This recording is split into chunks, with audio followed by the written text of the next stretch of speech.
What's up, guys? Still Venom here, back with another reaction, back with my buddy Novi.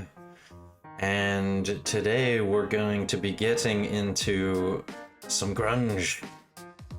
I've got 5 songs lined up under my little thing I named Grunge Week. And I pretty much just picked what I thought were some of the most popular grunge songs. This one, like I was telling you, is the one that the Tony sampled for their Let's Get Down. Was that the song? Yeah. Okay. Yeah, so it's weird because the part that they sampled wasn't the chorus. They sampled like the pre-chorus, like the build up into the chorus is the part that they sampled.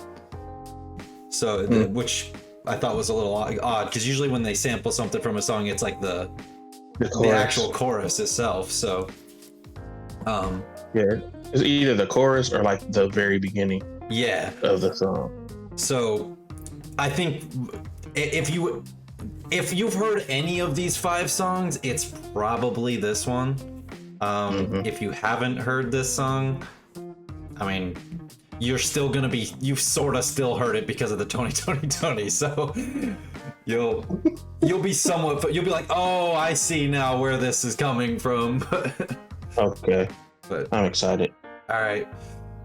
And this is Kurt Cobain, by the way, which if you've ever heard that name thrown around, he was pretty famous, so here we go. I'm ready.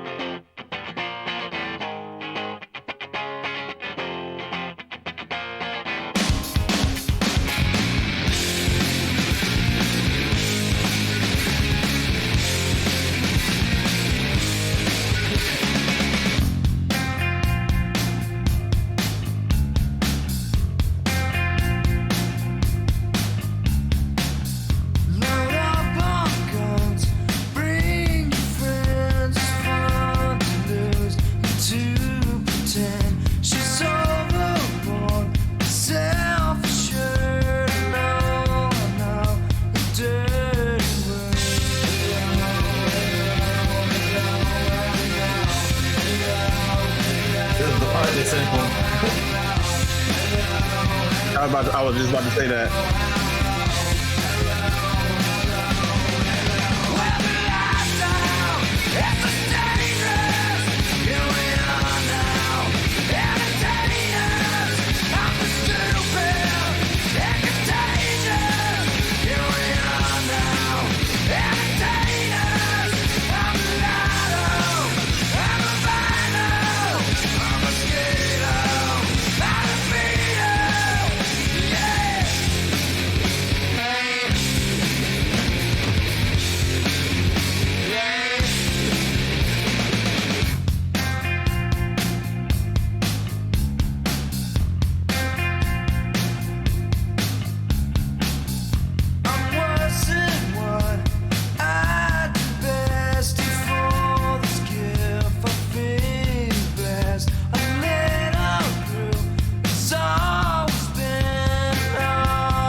I like that song a lot. I also feel like I've heard this song like recently, like in one of the like a movie.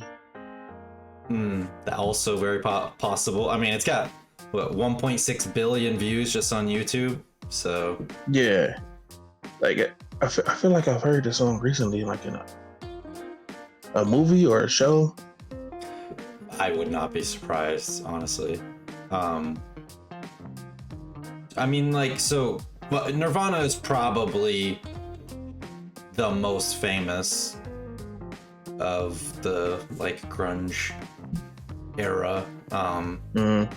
This was like, you know, I think I've showed you some guys that were in the 70s and the 80s building up to this, and then like in the 90s, this was the 90s, like this type of rock music. This was like, I mean, obviously there was still the other types of rock music going on as well at the same time, but this was like the rock music that kind of hit the mainstream was the grunge rock.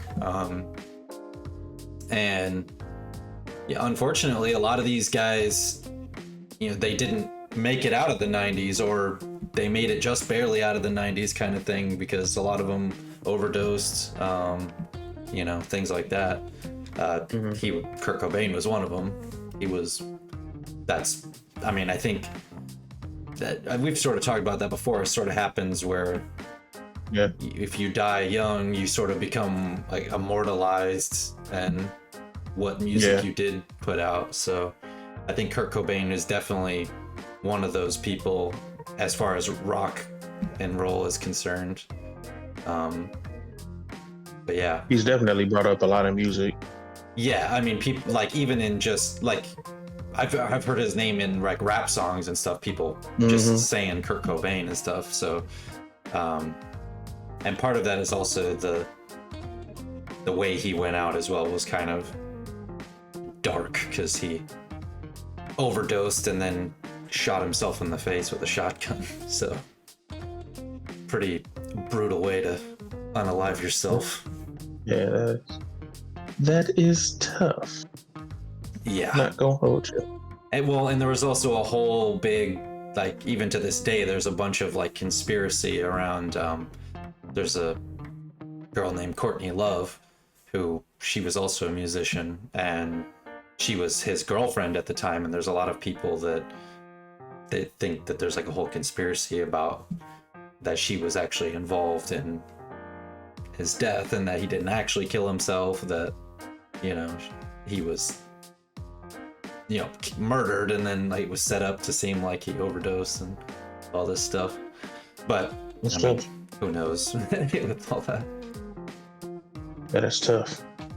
Yeah, but beyond all that, one of the most popular grunge songs to make it out of that era. You know, I feel like I'm gonna be saying hello, hello, hello a lot today. Yeah, it's catchy. Well, and another funny thing is that Kurt Cobain actually hated this song. Really? Yeah, of all their songs, he hated this song. He thought it sounded too poppy. And of course, it's their most popular song by a mile. That's crazy. That's crazy. And actually, have you ever heard of the Foo Fighters? Mm-hmm. So I haven't shown you any of their songs, but it's a popular band name. Or they're just a popular band. The drummer in Nirvana is the singer in Foo Fighters. He was actually a guitar player, and the only reason that he is the drummer in this band is because when he went to try out for this band, they were like, well, we already have a guitar player, but we need a drummer. And so Dave Grohl was just like, well, I can play drums too, I guess. And he just played the drums and he became their drummer. That is very wild to just... You don't need a guitar? Yeah. Well, sticks. And what's really awesome is that I don't know, I think it was just for the first album, but the first album was actually recorded all by Dave Grohl, the first album with the Foo Fighters. That first album he played everything for the recording. So he was like, I think he had a group of guys that he traveled with, but it was like he was the drummer, he was the everything. And so there's a music video where it showed like everybody it shows is like everybody is him.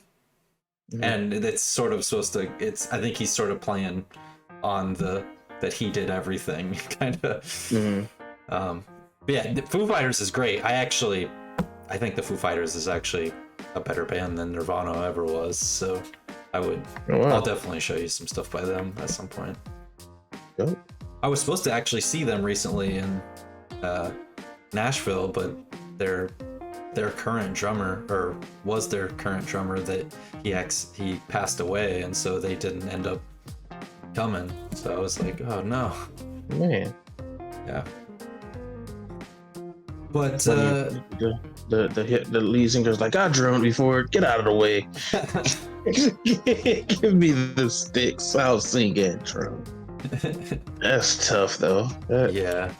Well, and he had been like since the like first album, you know, he had actual like band members too, so that guy had been part of the band for a while when that happened. That's tough. Yep, so there you go, your introduction into grunge. Yep. That was pretty awesome. If you guys like this reaction, you like what you see, you want to see some more grunge, be sure to comment, subscribe, hit the thumbs up, and we'll see you next time. Peace.